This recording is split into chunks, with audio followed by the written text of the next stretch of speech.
Sir, after po bang umattend nung webinar is pwedeng pumunta sa office nyo for more orientation?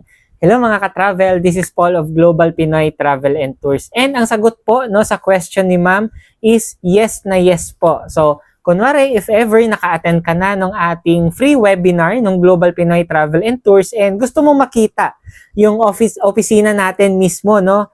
And also gusto mo magtanong, magpa-orient pa more knowledge no or ideas about our business, yes po, pwede kayo mag-visit directly to our main office. Located po yan sa Quezon Avenue in Quezon City. So if ever, kung sino man po yung nag-assist sa inyo or if ever sa akin ka po nag-inquire, hingin nyo lang po sa amin yung complete address no, ng ating main office and make sure guys no na magpa-set po tayo ng appointment once na pupunta kayo sa ating office. Kasi minsan, no, yung mga tao po doon busy, maraming ginagawa or busy sa mga inquiries. At least pag nakapag-set ng appointment po, ma-assist po namin kayo directly and mag-guide din, matutour po namin kayo doon po sa ating main office. And if ever, no, sa mga viewers natin dyan, kung hindi ka pa naka-attend ng ating free webinar, you can message me dito po sa Facebook, sa inbox ko. So I can guide you and also masendan kita ng link, no, masama po sa guest list ng ating free webinar. With that, God bless po sa ating lahat.